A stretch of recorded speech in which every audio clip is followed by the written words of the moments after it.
Sa Philippine Experience 2024 program sa DOT, lakip sa nakabenepisyo ang mga tribal entrepreneur sa probinsya sa Bukidnon.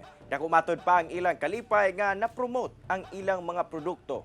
Ang detalye sa live report ni James Paulo Yap. James. Yes, Cyril, dako ang pasalamat sa mga tribo dinhi sa Bukidnon karon nga mas naila na sila ug nagpasabot sab niini nga mas moabunda na ang halin sa ilang mga produkto.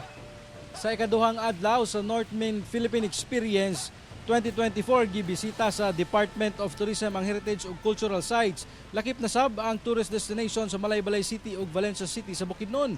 Dinhi misugat sa mga bisita ang kaanyag sa 7 ka mga tribo nga nagpalibot sa probinsya sa Bukidnon.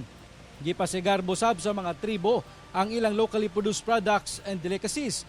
Ang higaunon tribe Sudsud Weaver nga si Eva Bahalay napahuman na kuno ang iyang mga anak sa pag-eskwela sukad mitaas ang demand sa ilang produktong banig, bags ug mga kalo. Sumala ni DOT Secretary Cristina Garcia Frasco nga panahon na para ipaila-ila sa tibuok kalibutan ang Mindanao.